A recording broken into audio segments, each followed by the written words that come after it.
America. My name is Dylan John, and you are listening to Nature and the Nation. And for today's episode, I will be looking at The Conscience of a Conservative by Jeff Flake. That might sound a little familiar. Last episode, I looked at Conscience of a Conservative by Barry Goldwater, another book by the same name, different author. That one was from 1960, and this one is from 2017. Deliberately named after the previous book. Jeff Flake was a U.S. Senator. At this time, he is the ambassador to Turkey. But when he wrote this, he was a senator. It was during the Trump administration. This is a lot more recent than most of the books that I do. I knew eventually I was going to have to dip into this century, and here we go with this one. Last episode, I was talking a little bit about how the possibility exists that Barry Goldwater's vision of conservatism, as described in that book, might not be up to date for the present era.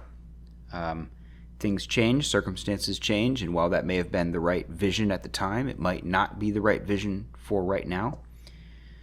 Jeff Flake argues more that Barry Goldwater's vision is the right vision for the moment, and that the Republican Party, in Flake's view, is going off track. It's going down the wrong path.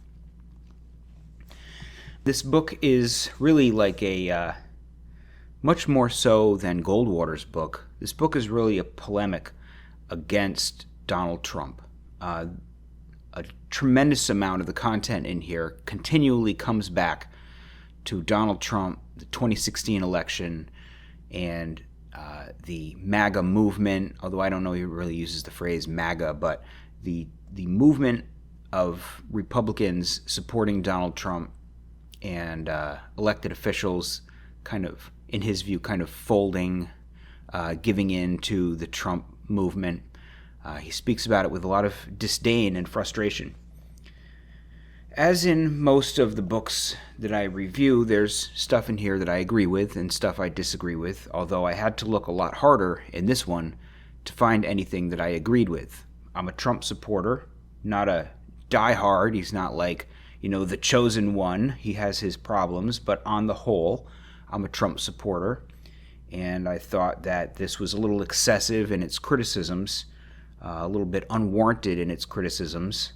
And I just didn't really think that he did justice to the title of Conscience of a Conservative to really be able to step in and provide what could amount to a sequel to the original Barry Goldwater version. Barry Goldwater wasn't attacking a single individual through the whole book like Jeff Flake is, and I thought that in that regards, it's not so much a statement of principle like Barry Goldwater's was, but a really serious complaint about the state of the party and about the president in particular. And I thought that was a little bit unfortunate. Jeff Flake is not really coming at this in the same way. Not only is it a book about one man rather than a broad statement of principles, although there's statements of principles in here, the whole framework is a complaint about Trump. But Flake is not speaking for a generation. Like when Barry Goldwater wrote that book, it was a bestseller, and there were a great many people that were just sold on his vision. And 4 years after the book came out, Barry Goldwater was the presidential nominee, and he had the whole party behind him.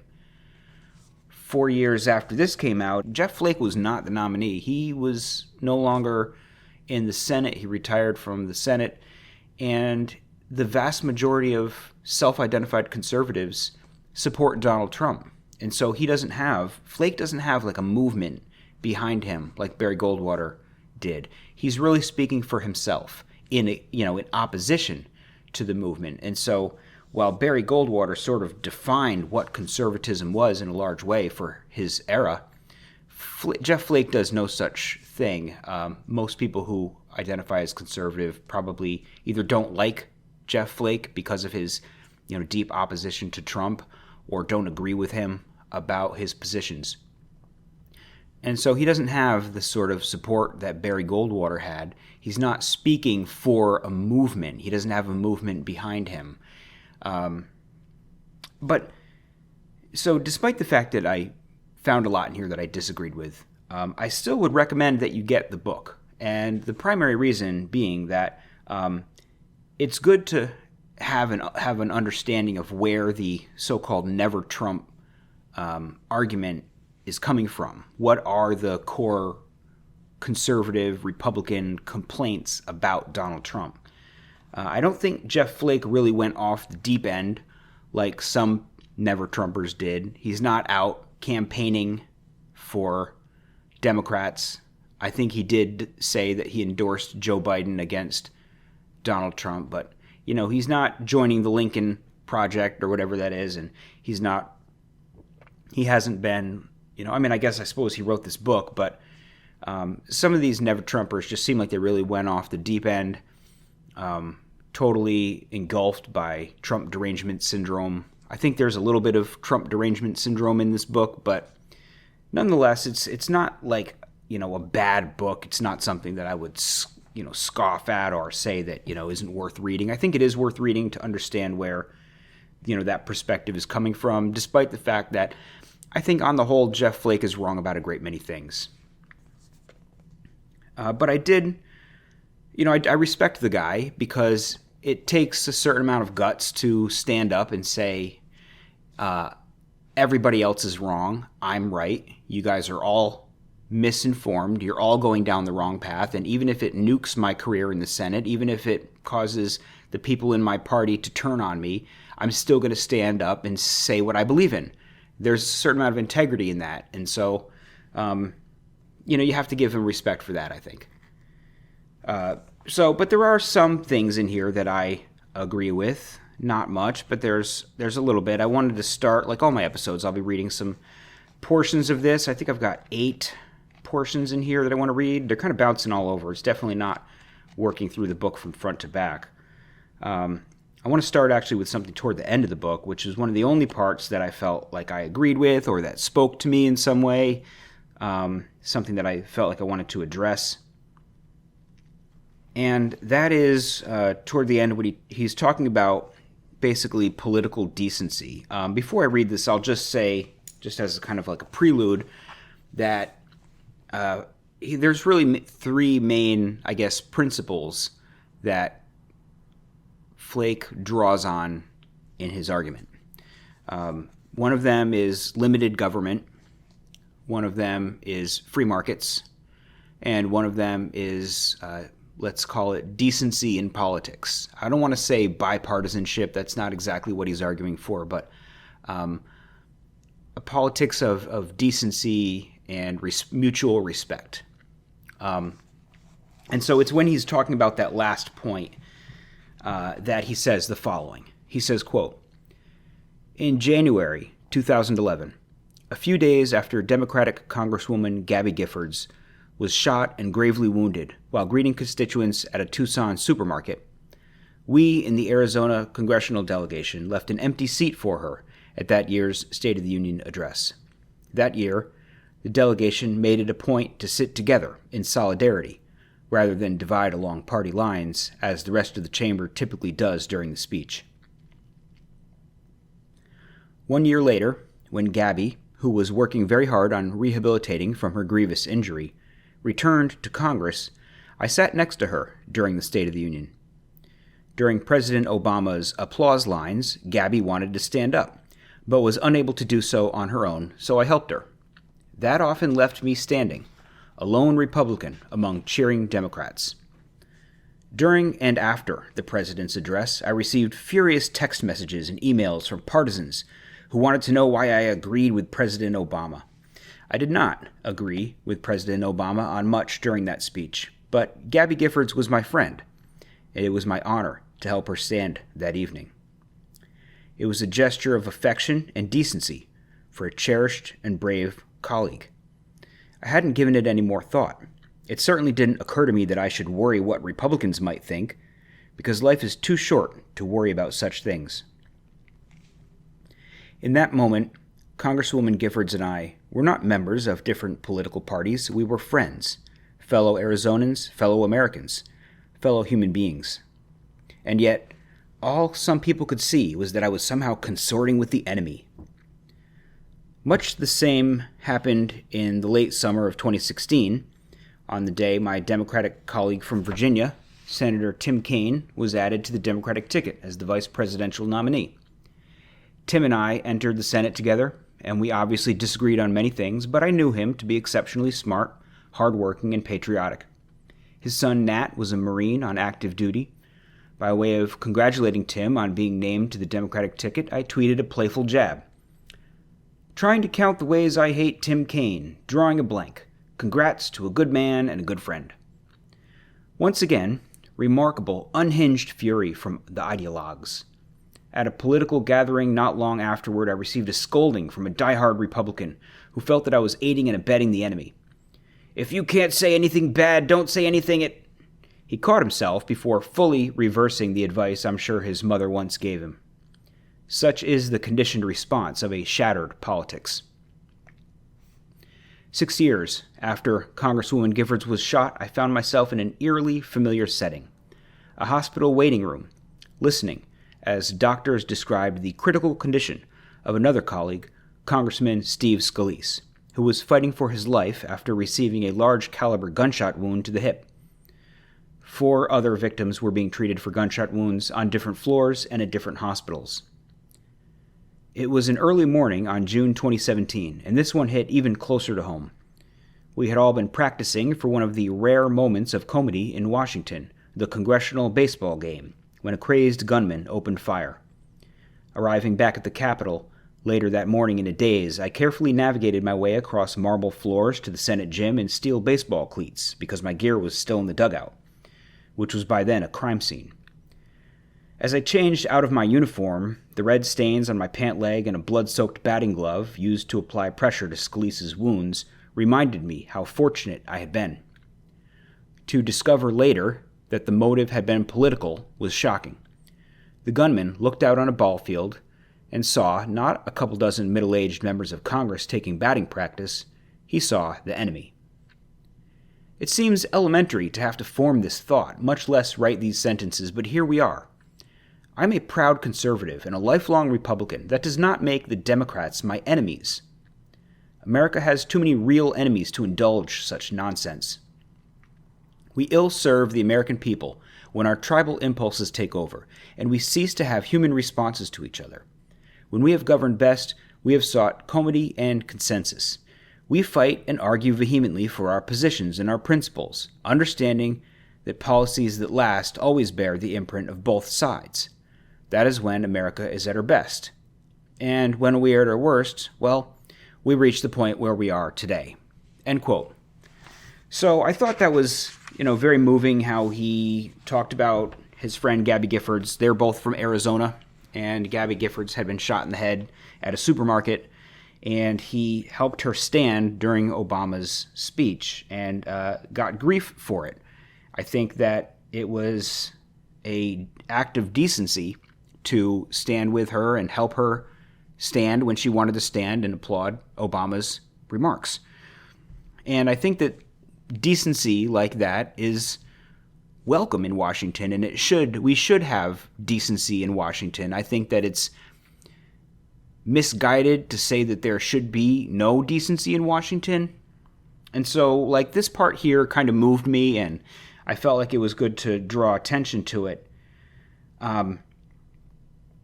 And yet, he talks a lot about, the hostility in Congress, and there's a lot of other parts in the book where he talks about just a general sense of rancor and viewing the other side as the enemy.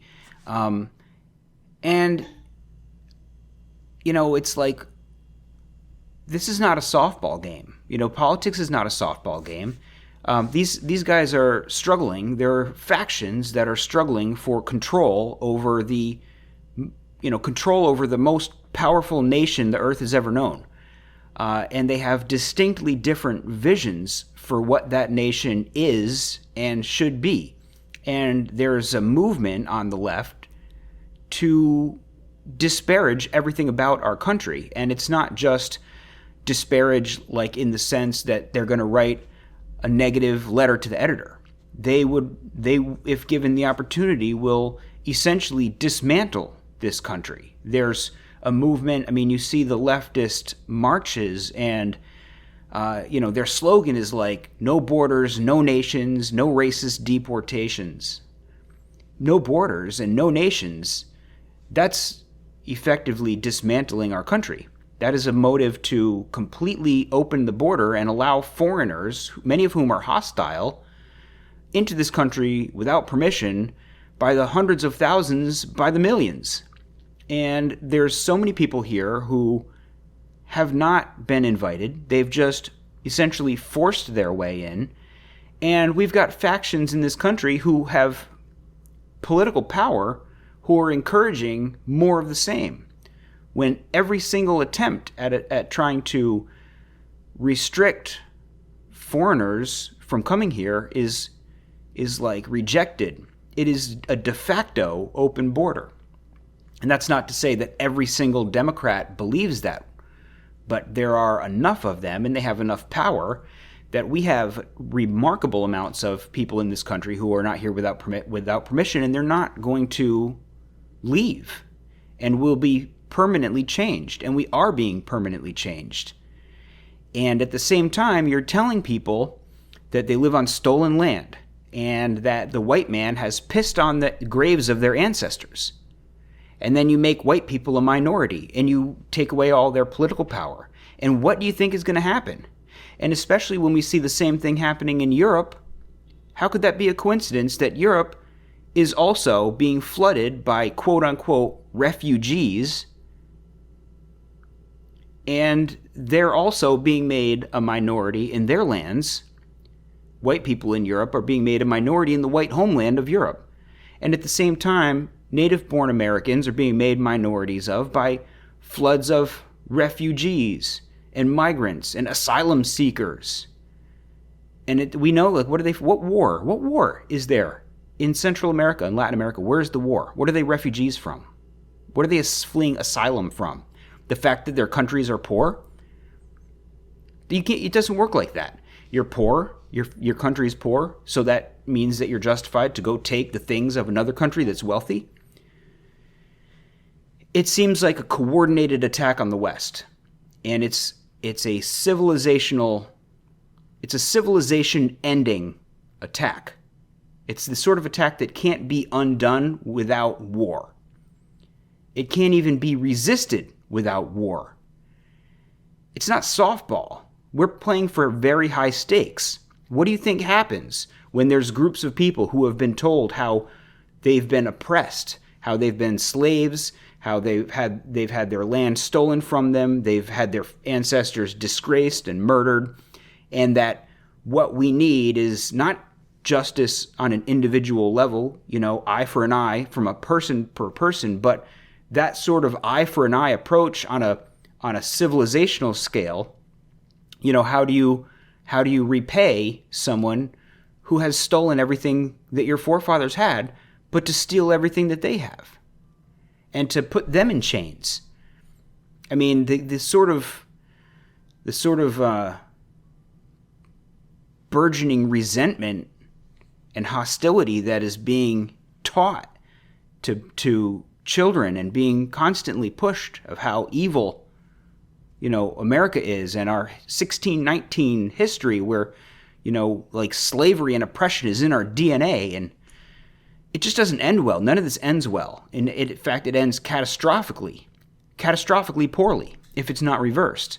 It's not a softball game. So in some sense, how do we not look at the people who are trying to destroy our country from within and consider them anything but an enemy? I would love to have a politics that is more decent, but we have to make sure that we're all, on the same team here. And so with that, I'm going to jump to the next section that I wanted to read. He talks a little bit about his background, where he comes from. He's a Mormon. He comes from what seems to be a somewhat rural area of Arizona. I think almost all of Arizona is effectively rural. And so he says the following. He says, quote, "Even as they established themselves in Snowflake and hundreds of places like it in the West, Mormons remained wary of the state, of the government, of the passions and prejudices of the day, and of politics. There was concern along the way that Mormons not let themselves become too concentrated on one side of the aisle or the other, and so church leaders in the late 19th century would go to wards, our word for congregations, and announce, 'Those sitting on the left are Democrats, and those sitting on the right are Republicans.' This was to make sure that there was enough of a mix and that we engaged across the spectrum so that Mormons weren't put in a bad place should the prevailing political winds change. In Snowflake, the instruction was that everybody who lived west of Main Street would be Republicans, and everybody east would be Democrats. The Flakes lived east of Main Street. When my father met my mother, she gently informed him that his political inclinations were more aligned with the Republicans. This political experiment struck me as bizarre when I was younger, but I have grown to appreciate the wisdom in it, too. The wisdom that says that before we are members of a party, we are people. Too often, labels prevent us from really seeing each other as such. Well, the Flakes listened in church, and we took this assignment to heart. There are, to this day, Flakes in town who have remained faithfully registered Democrats their whole lives and who are always up for a good argument at family gatherings. This enforced ecumenical spirit didn't ever diminish my ardor for conservative policies or principles. If anything, it served to sharpen my arguments. But it did something else, too. It made me look for premises we could agree on. Out west, especially in rural areas, it has always been said that the citizen legislators know a lot more about working together than anybody in Washington ever did. Because you learn to count on your neighbors. The politics of consensus was the political culture I was weaned on, which is why this notion that you can simply choose not to work with the other side is foreign to me. Politics is the art of persuasion. You've got to persuade people. You cannot compel them. Government is compulsion, by definition. And it is the compulsion of free people that Goldwater stood against when he came along, turned Arizona Republican, and gave rise to the modern conservative movement. In this country, we are at our best when we argue vigorously, seek to persuade, have principles, and defend them. But the things we do that have a chance of lasting, in law as in life, are the things in which every voice is heard. The toxicity of the moment we are in has been a long time coming, but it started when we decided that in order to succeed, we had to silence and dehumanize each other. By the time I ran for Congress in 2000, my Uncle Jake was in the state legislature. He ultimately served as Speaker of the House and then as a state senator. And he remains one of the most beloved figures in Arizona politics, regardless of party. He formed an alliance with Jack Brown, a Democrat from over in St. John's, where the Udall family comes from. Jack and Jake, two cowboy legislators, set aside party distinctions and let themselves be guided by common sense and common decency instead. They knew that there will always be issues that divide us, and some people, thriving on the division, work them like it's their job. But on the ranch, you have to get things done. Jake served in the state legislature until he died from injuries sustained from being thrown from his horse. A gentle cowboy to the end. End quote. Okay, so in this section, he's really talking about where he's coming from and why he has this inclination toward bipartisanship, let's say, or, decency in politics. But I think there's some important things to point out here. He seems as though he came from Snowflake, Arizona, and there's a certain way of doing politics out there where it was really, we'll sit down at the table and we'll talk it out over a beer and we'll come to a conclusion, we'll come to an agreement that we can all agree on, and then we'll go out for drinks after, we'll go to the barbecue, whatever. We're all friends in the end. We'll just have disagreement of opinion. And we can work it all out through some good conversations. But first of all, he says in the beginning that years ago, in the 19th century, he says, the town was just divided up. You guys are Republicans, you live over here. You guys are Democrats, you live over there.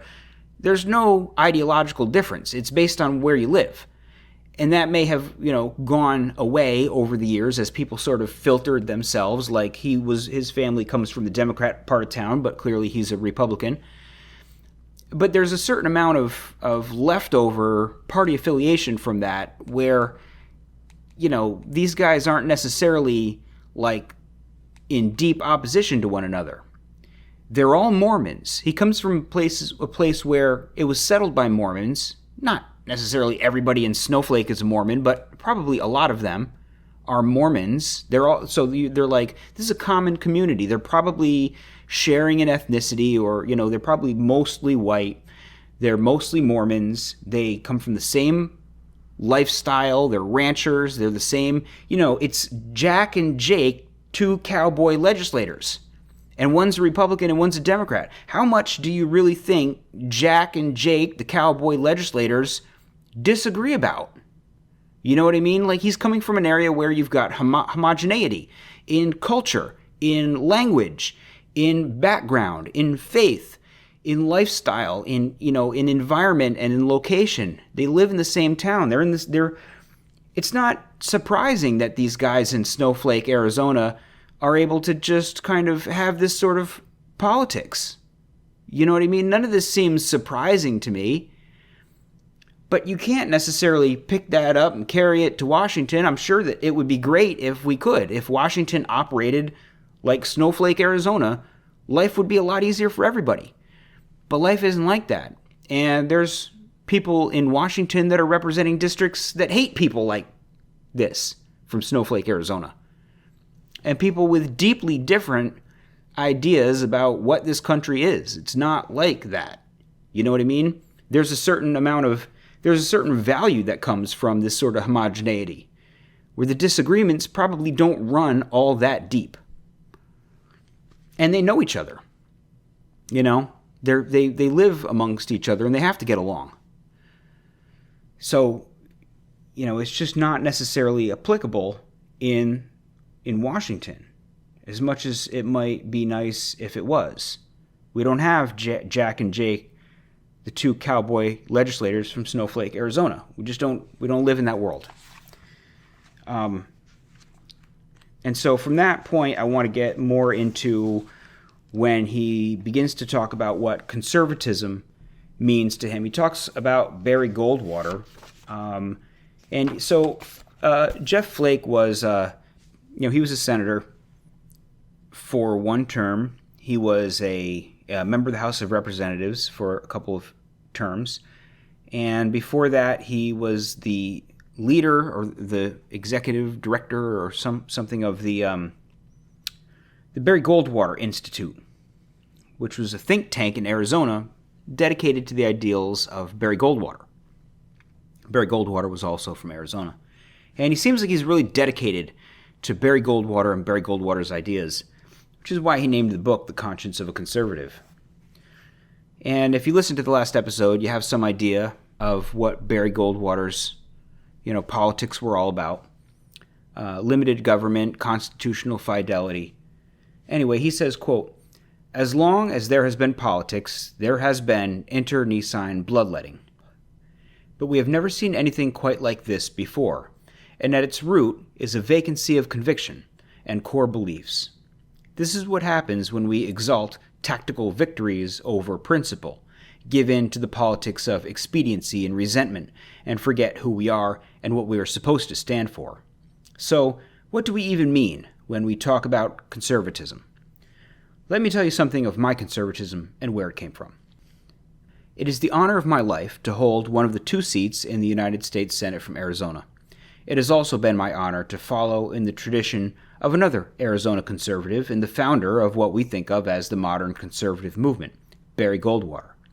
In a quirk of history, both my fellow Senator John McCain and I can claim to hold Goldwater's seat in the Senate, as Goldwater held both of Arizona's seats at different times.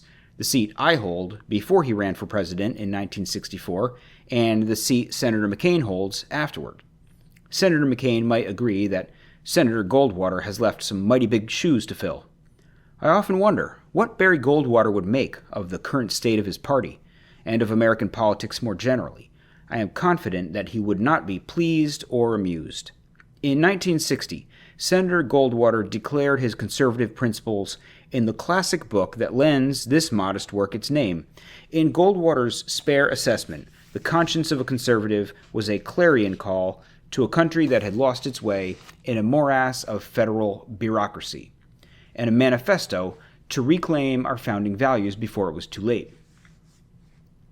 It was a document that saw malign intent in centralized power, and the emergency to which Goldwater's treatise represented a response was the bloated statism brought on by the excesses of Franklin Roosevelt's New Deal. There are specific powers granted to the government under the Constitution, and Goldwater was hard-pressed to find much of the modern welfare state in those enumerated powers. But the movement of men and nations, financed by the central government, can take on a Newtonian momentum all its own. It begins to seem inexorable. In Goldwater's reckoning, when the government intersects with the life of a man, the result, even if there may be some temporary benefit, is almost never good. To him, the modern struggle was between an independent and enlightened conservatism and a stagnant repression that robbed individuals of dignity and independence. If the situation wasn't reversed, the powers absorbed by the state would, as the country grew, usurp the innate freedoms of the people in such a way that those freedoms would be impossible to recover. With the people forever robbed of dignity and the character of the country itself forever changed. The world that received Goldwater's book was a world of creeping government power on both sides of the Iron Curtain. Our great civilizational struggle with global communism was at the time still an open question, feverishly engaged. Which system best met the needs of mankind? Did democracy matter? Was freedom that important? In Goldwater's view, it was difficult to make the best case for free markets and liberal Western democracy when our own government had such a claim on our lives that the top tax rate was 91%, when there was a lifetime claim to welfare benefits, and when our free markets, highly and increasingly regulated, were anything but free. Goldwater's crisis was that the Republican Party had been rendered a poor vehicle for conservative values due to sustained proximity to wildly successful New Dealers, and had been corrupted by them. This exposure to Rooseveltism had turned Republicans into soft or phony conservatives. Or worse still, they mistakenly thought that what they were doing was conservatism. As a man of the West, Goldwater wanted absolutely nothing to do with the New Deal or what came after. Also, as a man of the West, he didn't mind fighting battles all alone, against overwhelming prevailing sentiment. He was stubborn that way. Born in the Arizona Territory in the first decade of the 20th century, 3 years before statehood, Goldwater, inasmuch as he was aware of government at all growing up, had only reason to be wary of it, whether it was water rights or land use, or the federal government laying claim to half of his new state. Goldwater had no use for Washington, D.C. Whereas New Dealers saw the 10th Amendment as the Founding Fathers' afterthought, the Western man saw in Madison's beautifully crafted 28 words the centerpiece of the United States Constitution, establishing strict constraints on government authority and affirming the autonomy of the people. The powers not delegated to the United States by the Constitution, nor prohibited by it to the states, are reserved to the states, respectively, or to the people. Goldwater's translation: buzz off, federal government. We'll call if we need you. Don't hold your breath. End quote. So there's not an awful lot to say about that section. You can clearly see that he's inspired by Barry Goldwater. As soon as he says, he starts talking about what conservatism means to him, he starts talking about Barry Goldwater's limited government philosophy, his opposition to the federal government, and he brings up the 10th Amendment. And, he says that for Goldwater, the 10th Amendment was essentially the core centerpiece of the Constitution. But there's a lot, there's a lot in the Constitution other than the 10th Amendment, but I do think I agree the 10th Amendment is very important, and it's probably the amendment that is most violated. It should not have allowed a great amount of things that have cropped up in the federal government to even exist.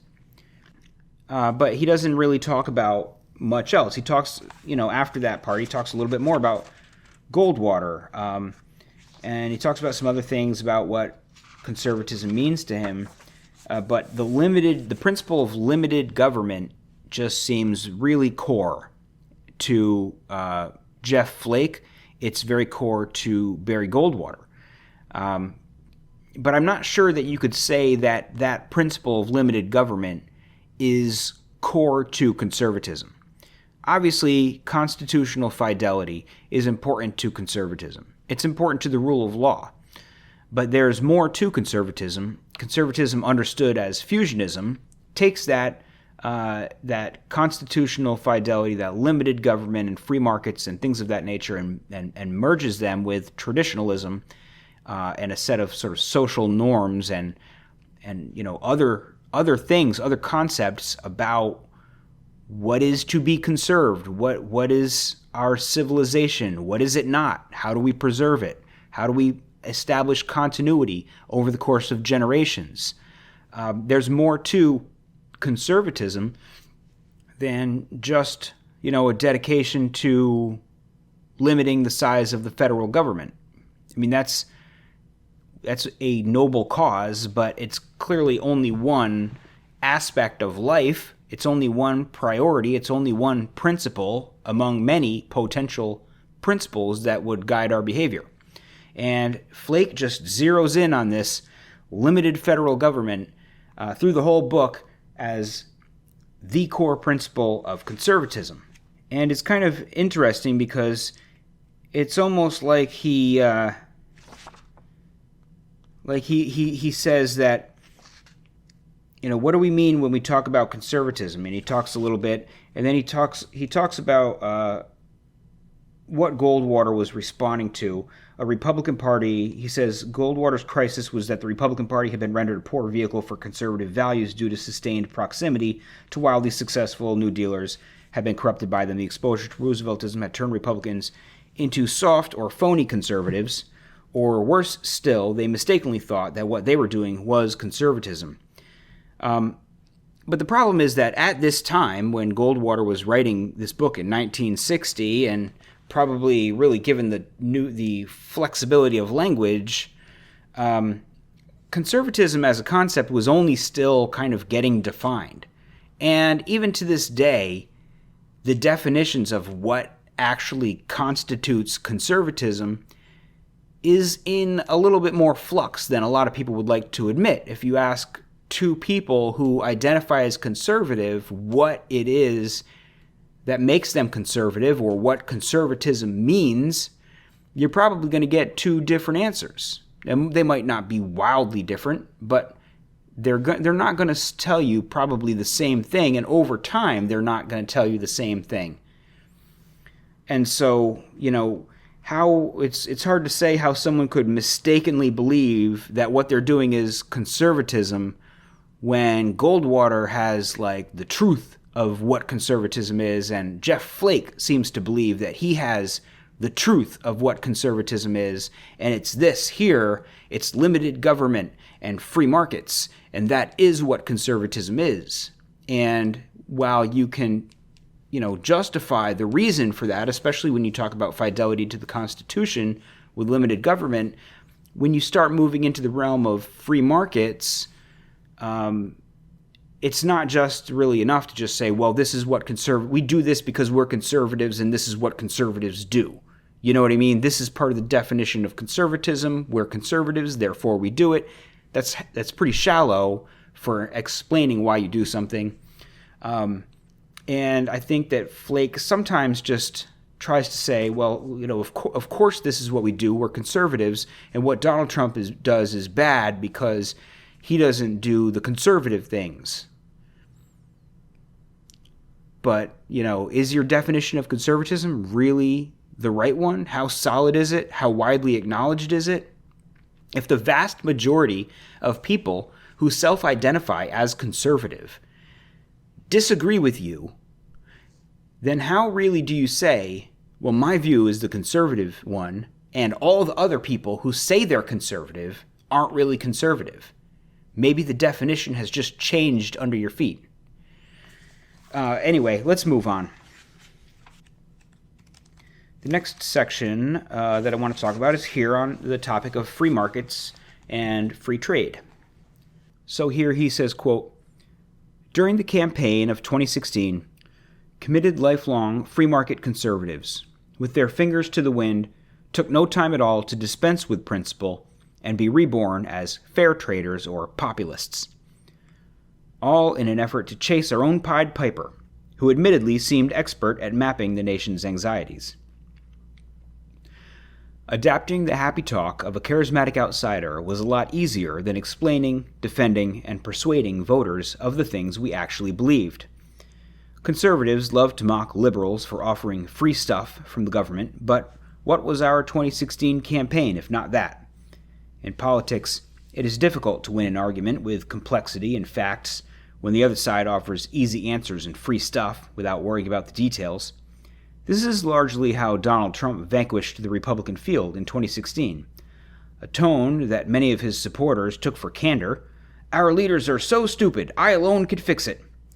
Combined with easy answers to hard questions, sweetened by free stuff. Candidate Trump was giving, and we, the Republican electorate, bought, the late-night infomercial. Healthcare for everybody, much better, at a fraction of the cost, free border wall, super colossal trade deals. But wait, there's more! Free, yes, but also free of significant thought. The explanation for how the party of free trade went along with the candidate who came out against free trade, alternately describing himself as a free trader and a fair trader, eager for trade wars, threatening tariffs, calling for border taxes, and coming out against most multilateral trade agreements ever negotiated, is quite simple. We conservatives too often didn't have the courage of our convictions. Call us willing accomplices. The instant a flashy new novelty act came along, shredding conservative orthodoxy in the name of telling it like it is, we bailed. The specter of winning arguments in the public sphere on the strength of our ideas proved too daunting. I was heartsick when former free market conservatives, in philosophical resignation, jumped aboard the populist bandwagon, turning the Republican Party into Trump's party with reckless abandon. This transformation seemed less a genuine instance of Saul on the road to Damascus than an example of, oh, those core principles I've professed my entire career? Never mind. But as long as we are jettisoning the things we claim to believe most dearly, we may as well remind ourselves what those principles were, as a proper memorial if nothing else, or perhaps as a beacon for future generations who might be interested in what American conservatives once championed and why. End quote. Okay, so after that quote, he begins to talk about Milton Friedman, and then he talks a little bit about Friedrich Hayek. And so you begin to get the idea here. Barry Goldwater, as I said in the last episode, particularly toward the end of his life, he leaned more toward the libertarian side of the fusionist balance, the traditionalist libertarian balance that had kind of constituted the conservative movement. Goldwater leaned more toward the libertarian side, and like I said later in his life, even more so. Milton Friedman, really a champion of libertarian economic theory. Friedrich Hayek, especially libertarian economic theory. Friedrich Hayek wrote a book about why I'm not a conservative. And Flake goes into that book, Why I'm Not a Conservative, or I guess it was an essay, but he goes into that and he cites parts of it and claiming kind of that that's the basis of conservatism when he's drawing it from an essay saying why Hayek is not a conservative. So I thought that was kind of weird, but you can see like who his heroes are. His heroes are Friedman, Hayek, Goldwater. Jeff Flake is really like a free market libertarian conservative. I think if you were to take this book and you were to call it Conscience of a Libertarian instead of Conscience of a Conservative, I don't know how much in the contents of this book would change. He's really arguing from a free market libertarian perspective, and the concept of tradition doesn't really make inroads into this book and into these arguments. So, but he's quite adamant that this is what conservatism is. And I think it's like, are you sure that's not just libertarianism that's called conservatism in order to get elected? And there's a few spots in here that, bother me. He says like people are becoming populists. He talks elsewhere about nationalism, and he kind of treats populism and nationalism as these like foreign influences that have entered into conservatism and are distorting it from what it's truly all about. And he's like conservatism and free markets are so closely bound up in his mind that he can't wrap his head around, like, how can you be a conservative and not be like 110% gung-ho on free markets? How can you, like, the free trade, especially, he talks more about free trade, and he comes up with various arguments against protectionism and in support of international free trade. I'm not really going to go into any of the detail on his arguments. I hope to address some of that stuff later on in some future books. But he just says, like, this is what conservatism is, and I don't really know as though a lot of conservatives would. I mean, most conservatives are free market, are support the free market, are pro-free market, pro-capitalism, but there's just a lot more than that. And there are certain circumstances when you've got a multitude of different priorities that you have to balance against one another, when we might want to restrict, like, the just full-throated free market everywhere all the time, and say, there's some things like, let's say, selling pornography to kids, let's say. We don't think that, a total free market would say, why not? But clearly, we have other concerns, like, the morals of the nation or what have you, that we were like, you know what, that's not a good idea. Let's constrain the market in that particular way. Let's not, you know what I mean? Let's make some constraints around the topic of free trade. And like, the Constitution totally allows the government, to set barriers to international trade. Duties, tariffs. Some of the first things that our federal government did when it was first created was establish tariffs, with the guidance of Hamilton. It's not like extra constitutional, but it's just the ideology of free market uber all becomes, for some, such as Jeff Flake, like the core defining principle of what conservatism is. The other thing in here that I thought was odd was how he says committed lifelong free market conservatives, with their fingers to the wind, took no time at all to dispense with principle. He talks about principle here, and sometimes, probably not intended, but it seems as though, like, his particular values, his particular principles are the principles. And anybody who doesn't adhere to those is unprincipled. Or anytime you deviate from his given principles, like, these people have abandoned principle. But I think it's the case that, there's other principles other than just Jeff Flake's principles, right? If you don't sell porn to children, you're still adhering to a principle. It's just not the free market principle. It's a different principle. And we have principles that compete with one another.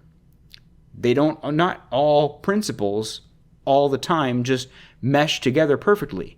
And judgment and governing is, the balance of competing principles. Which one is more important at which time? How do we find that compromise between competing principles?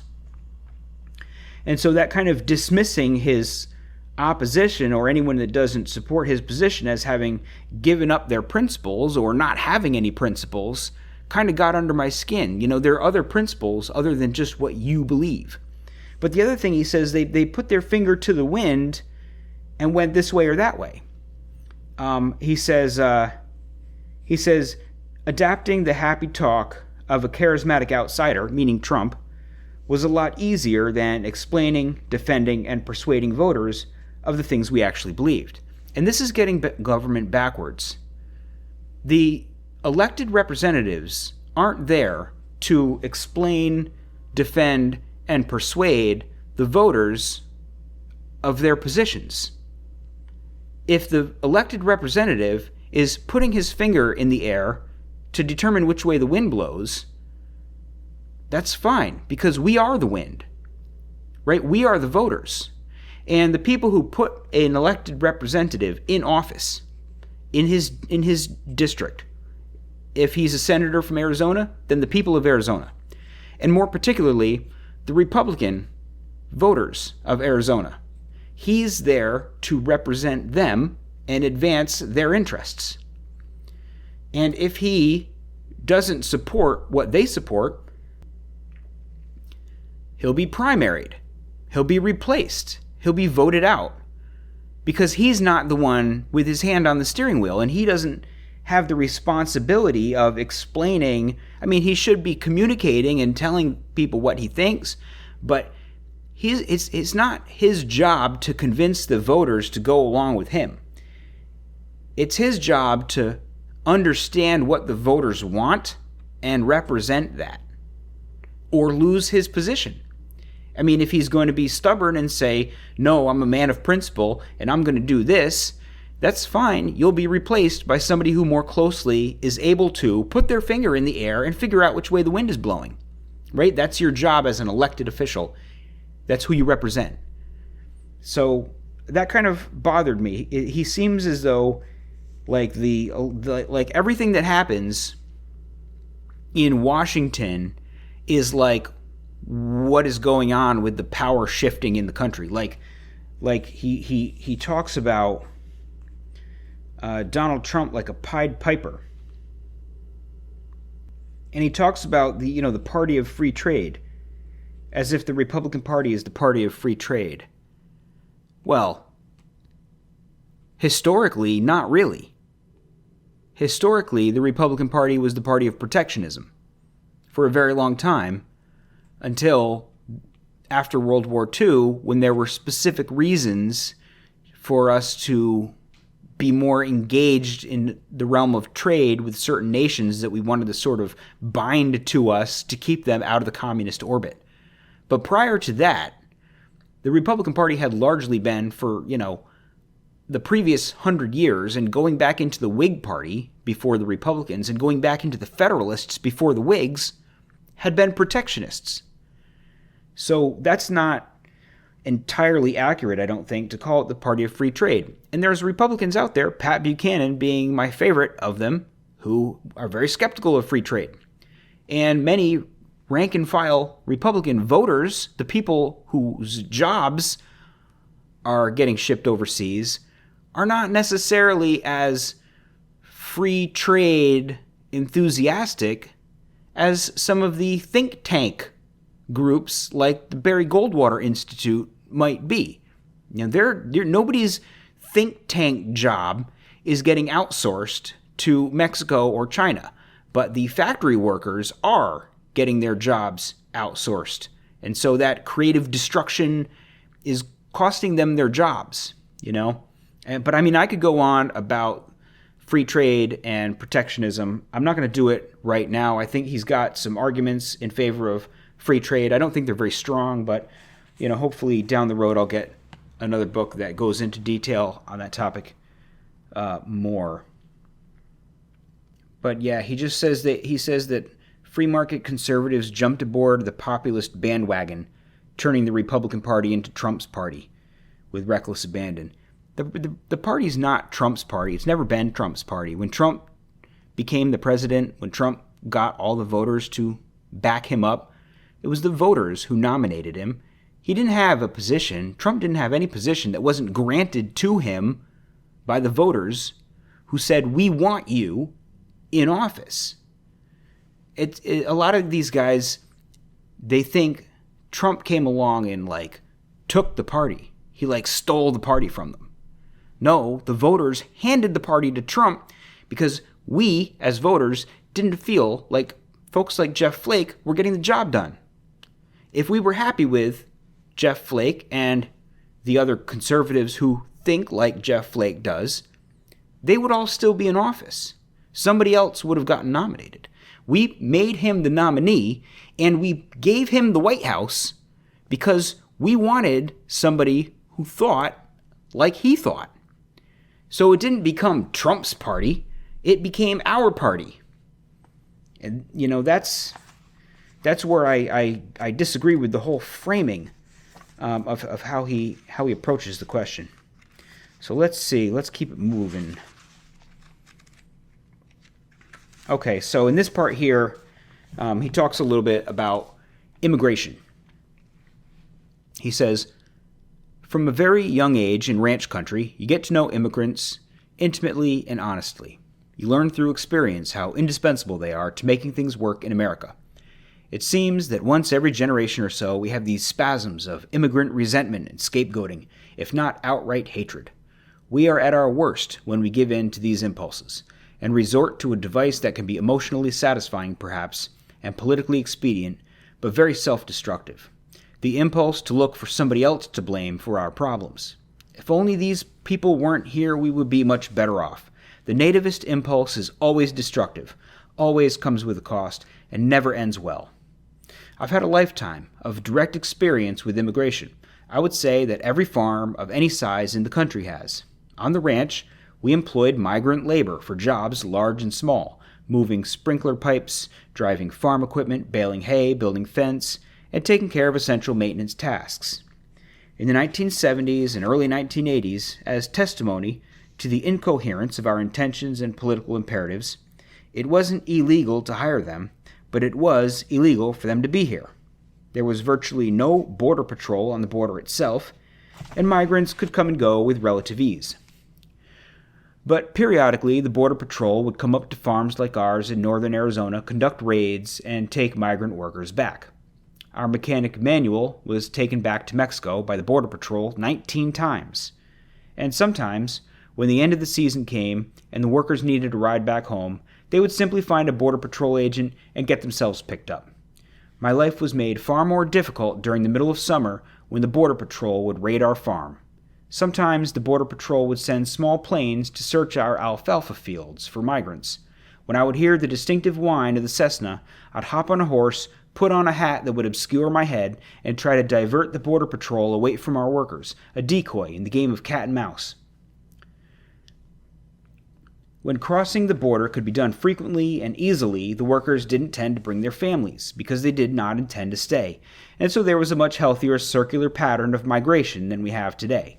It was when we really started to clamp down on the border and make it difficult and expensive to cross that crossing involved hiring coyotes, that once seasonal workers would bring their families with them and stay in the United States. Given those circumstances, it just made sense for them to do so.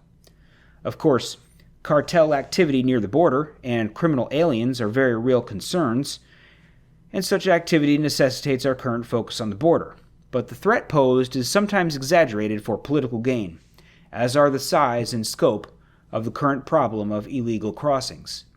But in our most recent season of scapegoating, it is the dehumanization of vast groups of people based on nationality or ethnicity that is the worst of it.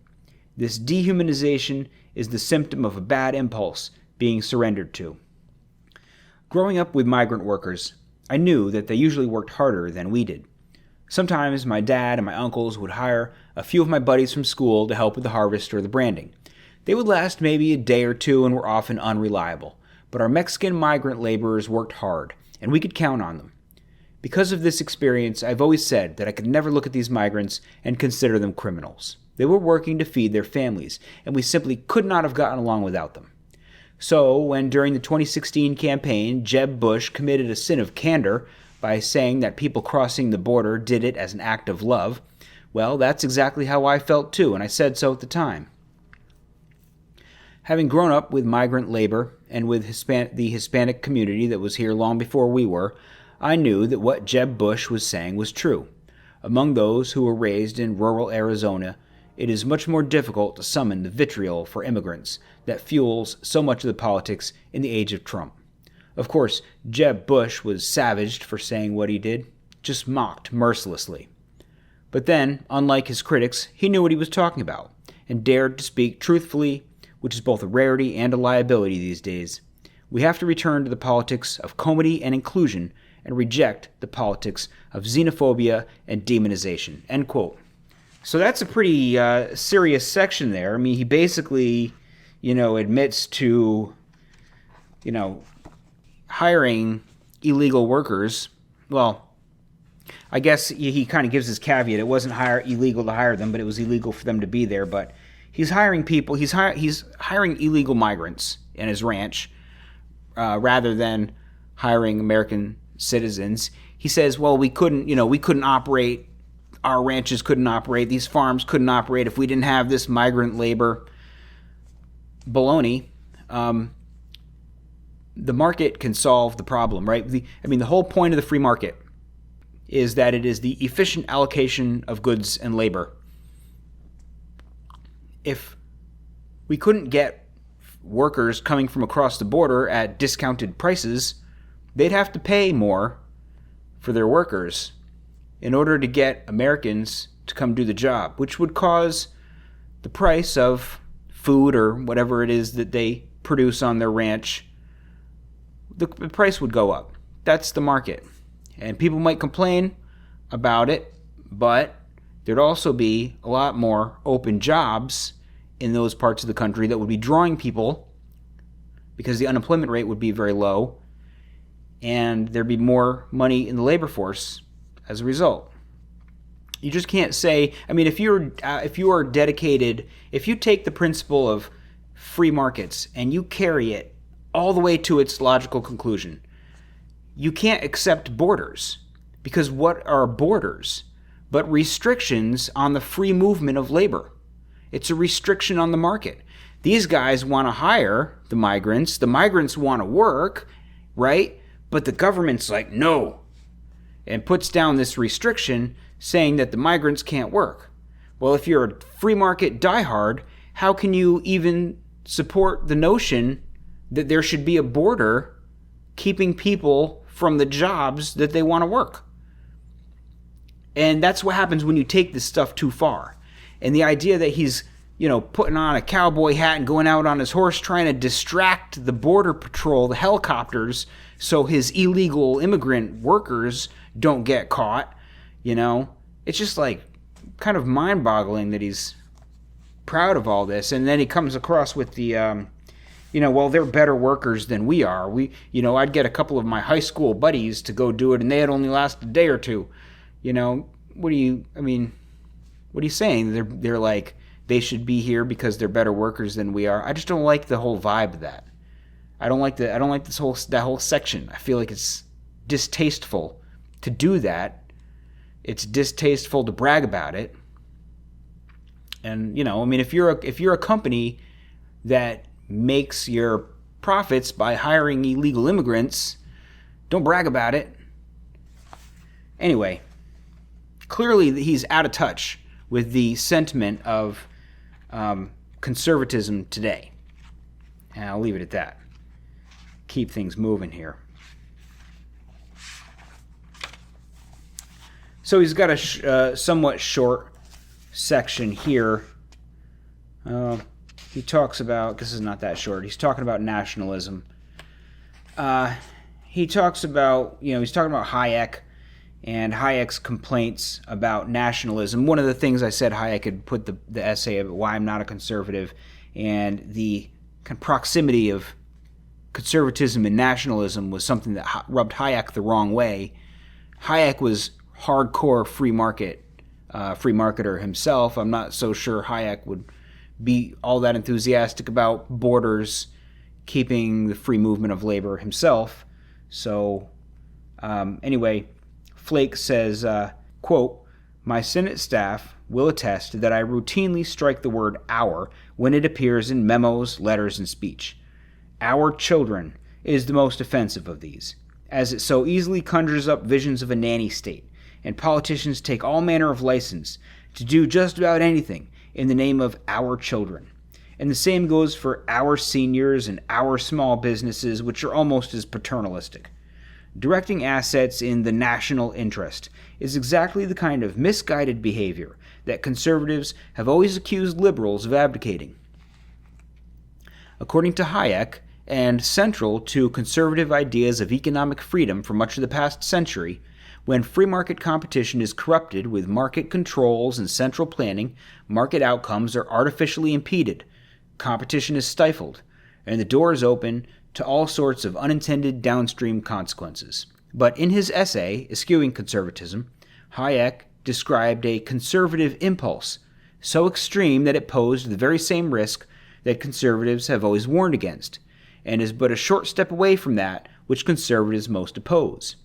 It is obvious, but worth repeating, that patriotism and nationalism are distinct, if not opposing, ideas. While Hayek doesn't exactly concur with Orwell's notion that nationalism is the great modern disease, he does see nationalism as a poisonous idea at its worst, leading to rash decisions in defense of national prerogatives or national identity that almost always make things worse, more akin to the collectivist, interventionist impulse than anything that coherent conservatives favor.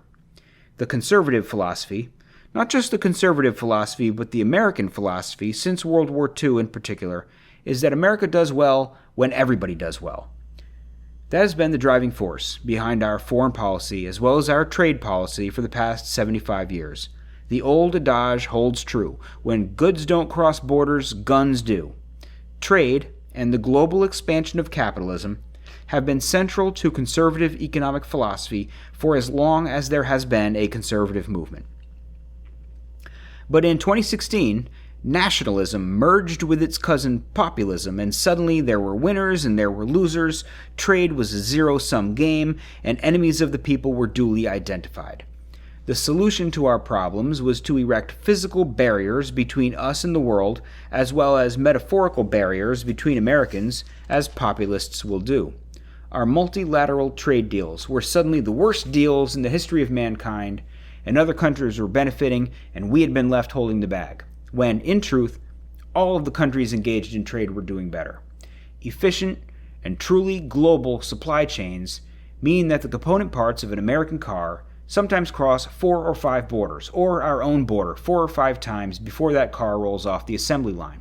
Specialization, modernization, and mechanization mean a better standard of living for everyone and make for a more peaceful world as well. It wasn't clear if Donald Trump didn't believe any of this or if he just hadn't thought about it very much. By definition, conservatives don't blunder into complex and delicate systems that we don't understand and substitute our own judgment or the judgment of people who know what they're talking about is much more useful. More to the point, free market conservatives don't presume to heedlessly interrupt the organic processes of the market, which Hayek likened to the natural processes found in biology or chemistry, sometimes hard to predict, sometimes brutal, but honest and beneficial in their outcomes when left to their own devices. For Hayek, the impulse to order the unknown and the view that anything produced by evolution could have been done better by the use of human ingenuity were completely untenable. The same is true in an economy. I am sure that those who favor aggressive economic intervention mean well, but I believe, as Hayek did, that deliberately trying to arrange elements in the order that we wish them to assume is a fool's errand and counterproductive. Meaning well and doing good are often opposites in outcome, and actually the most altruistic approach to take is not to try so hard to be altruistic, but instead harness the natural forces of a free economy to far greater effect. End quote. So he's talking about, he starts talking about nationalism a little bit before the section that I quoted. He talked a little bit about nationalism, but he brings it right back to the free market again, right? He's like zeroing in nationalism, protectionism, free trade. You know, it's like boom, boom, boom, right back to free trade, free markets, and like the things he's quoting about Hayek, about evolution and markets being sort of organic. I mean, I agree with all those things. None of that is wrong. But as I said, there's other things to consider, and he doesn't ever really seem to want to consider other things.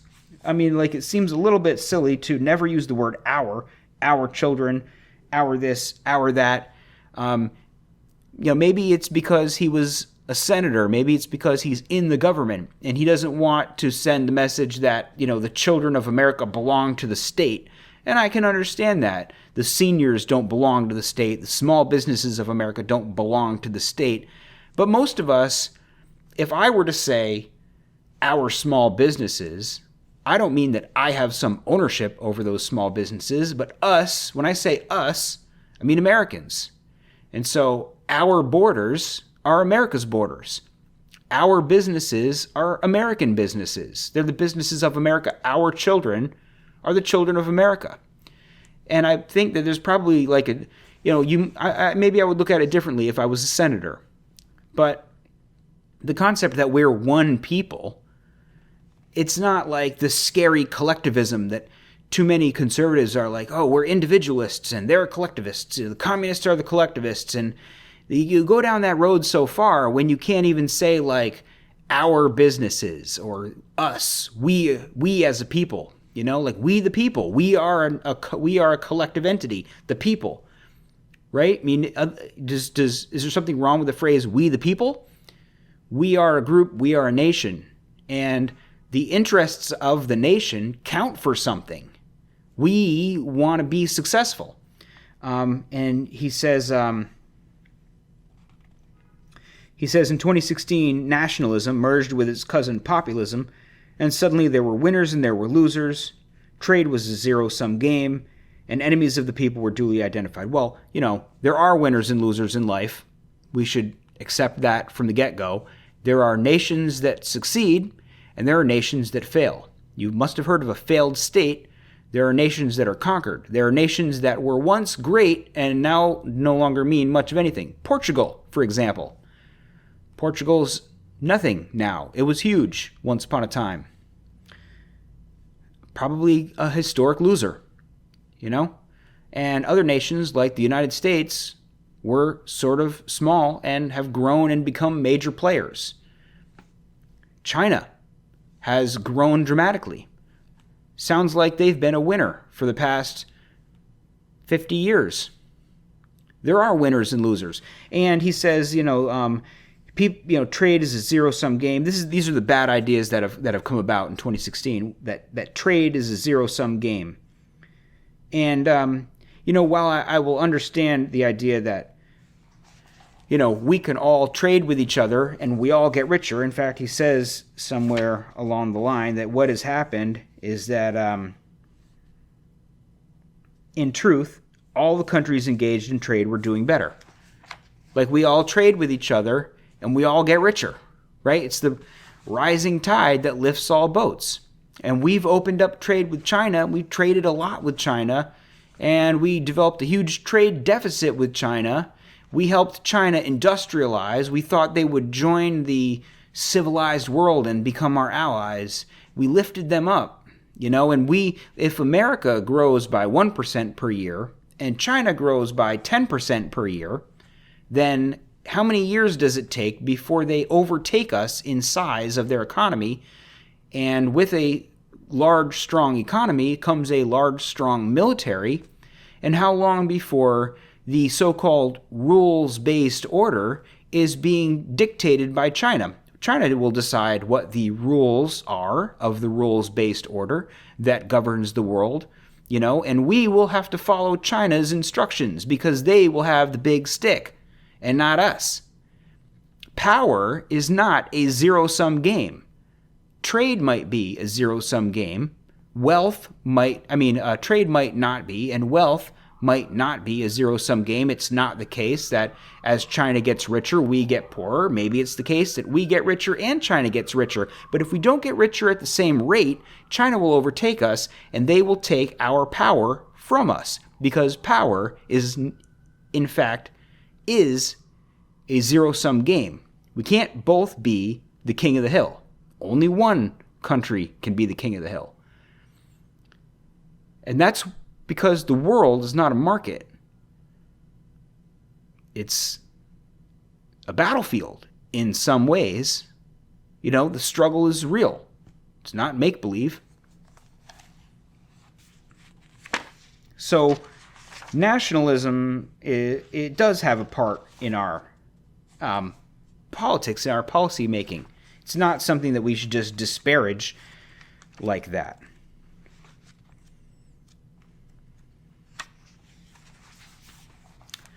So this section, I feel like this is a pretty short section. He's talking more about the changes that happened in 2016. And he says, quote, "Never has a party so quickly or easily abandoned its core principles as my party did in the course of the 2016 campaign. And when you suddenly decide that you don't believe what had recently been your most deeply held beliefs, then you open yourself to believe anything, or maybe nothing at all. Following the lead of a candidate who had a special skill for identifying problems, if not for solving them, we lurched like a tranquilized elephant from a broad consensus on economic philosophy and free trade that had held for generations to an incoherent and often untrue mash of back-of-the-envelope populist slogans, seemingly overnight. Seemingly overnight, we became willing to roll back the ideas on the global economy that had given America the highest standard of living in history and lifted hundreds of millions of others from poverty all over the world. Seemingly overnight, we became willing to jettison the strategic alliances that have spared us global conflict since World War II. Seemingly overnight, we gave in to powerful nativist impulses that have arisen in the face of fear and insecurity over the swiftly evolving global economy. Seemingly overnight, we stopped speaking the language of freedom and started speaking the language of power. Seemingly overnight, reckless, outrageous, and undignified behavior became excused and countenanced as telling it like it is when it was actually just reckless, outrageous, and undignified. Seemingly overnight, the word globalist became a grave insult among people in my party who also called themselves conservative. I remember a right-wing blog post during my election to the Senate that said I had been seen in the company of globalists in Paris, France. What a scandal! Globalist as opposed to what, exactly? A provincialist? A parochialist? A localist? In this country, we are less than 5% of the world's population. We are 20% of the world's economic output. And if we don't trade, we don't grow. Given the alternatives, I'll take the globalist moniker, thank you. Seemingly overnight, we became defined not by the limitless aspirations of a free people, but by our grievances and resentments and our lowest common denominators. Rather than leaning into the economy of the future, this nativist vision would have us clamoring to reclaim an economy of the past. An economy, by the way, that even if it were possible to somehow reconstitute, would make no sense in the 21st century. Why did we do that? And how did it happen? How did conservatives betray conservatism? Or worse, how do we embrace incoherence? End quote.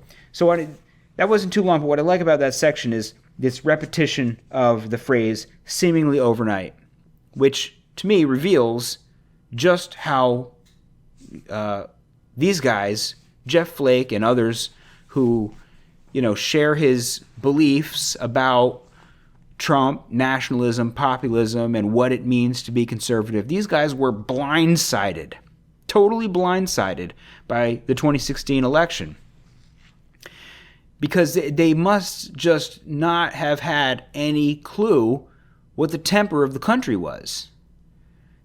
Again, Donald Trump didn't steal the presidency. He didn't walk in, smash people, and take it. It wasn't a smash and grab. We put him in there because people, voters, Republican voters, just didn't believe the same things that the elected officials believed, that the think tanks believed. And so it's not, seemingly overnight. It wasn't overnight at all. These things have been running in currents in the Republican Party, and people have been increasingly dissatisfied with their elected officials. Wanting to tighten the border. Didn't just show up. Resistance to globalism. He doesn't know what to replace it with. Provincialism, parochialism, nationalism, my man, nationalism. Those are the choices. Nationalist, globalist.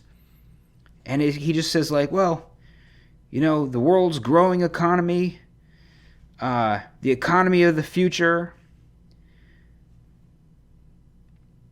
We have to put our hands on the steering wheel.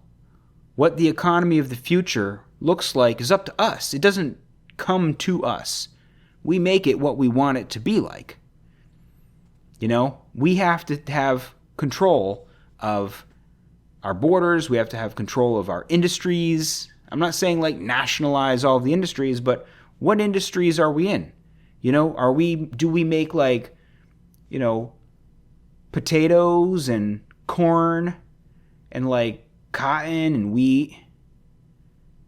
Or do we make supercomputers and lasers and high-tech stuff? And do we have the capability of competing in the future? We have to make sure those industries stay at home. We have an obligation, a national security obligation, to make sure that we've got certain industries that stay at home. We have to make sure that all of our medicine doesn't come from China. If we are in a conflict with China and we can't get any medicine into this country, how's that going to work? And we create a situation where, well, we can't anger China because, they've got our balls in a vice. That's like, how'd that happen? Free trade? We sent all our factories for making all of our most important stuff overseas. There's just more to think about when we shape our policies than just, this kind of boilerplate ideas. And yeah, that's, I guess, all I wanted to point to is just how, none of this stuff happened overnight. This has all just been going on for some time. We've been looking for a fighter. We've been looking for somebody who's not going to go to Washington and, with the mentality that it's all just Jack and Jake, the cowboy, congressmen who don't really get the problems that we face and aren't willing to fight for our future. And I'm sorry that you were surprised by that, Mr. Flake. Anyway, the last section, this is getting on to a long episode here. The last section is the shortest section.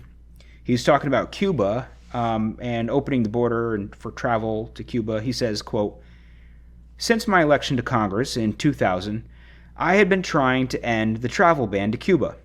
Whatever utility the policy had once served, it had long since stopped making sense.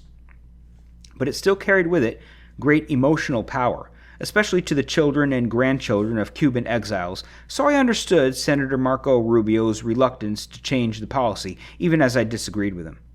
Opening Cuba, both to allow Americans to move freely and to influence the future of the island nation, seemed consistent with a freedom agenda.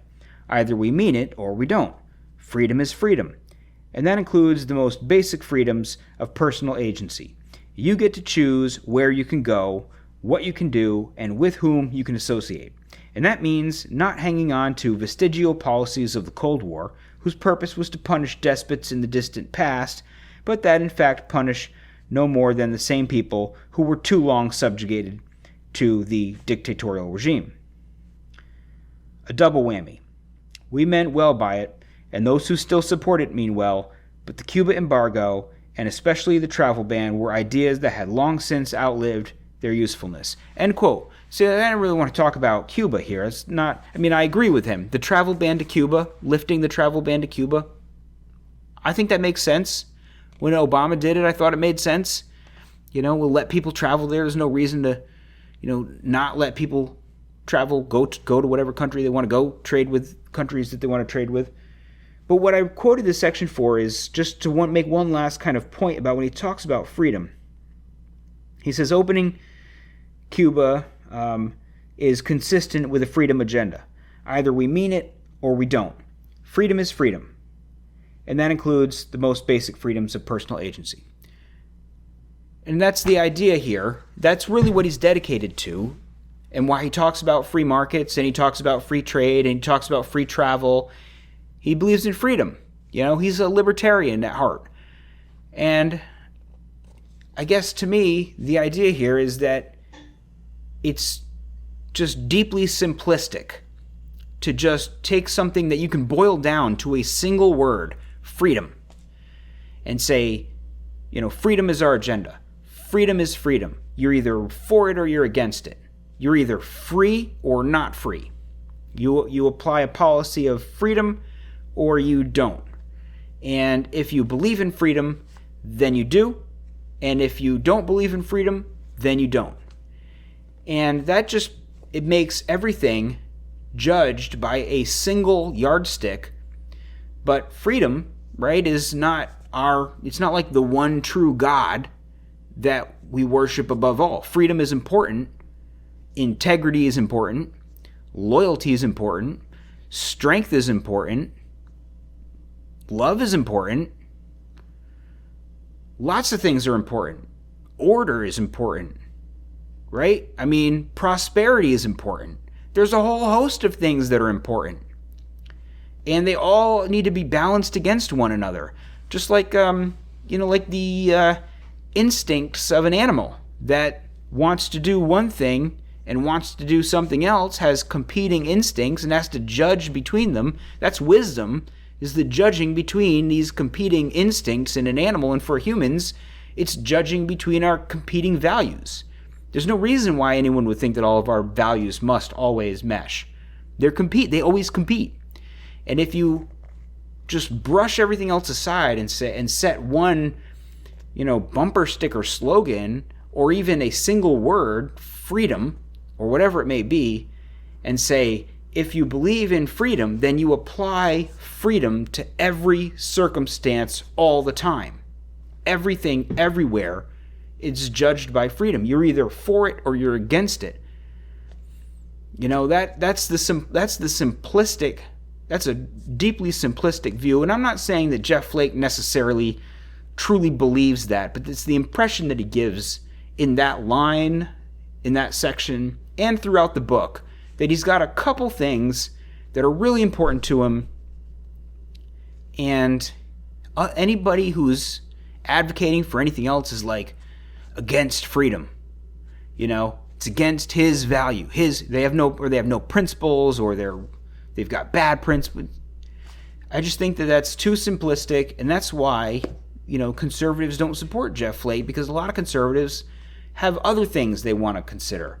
I mean, I'm sure you listened to my episode of Jonathan Haidt when he talks about I guess it's pronounced, when he talks about the moral senses of conservatives, how they are balancing a bunch of different moral guides. You'll have to go back and listen to that episode. It's really great. A really great book. Pick it up, The Righteous Mind by Jonathan Haidt. But he talks about the moral senses and how the libertarians just take freedom as the one virtue, the one true moral virtue. And that's all they care about. Whereas the more traditional conservative is balanced. They care about freedom. The traditional conservative cares about freedom, but they also care about other things, and they have to balance them. So that's all I'm going to say about this book. Episode's gone on a little longer than I intended, so thanks for sticking around, and I'll catch you next time. Bye.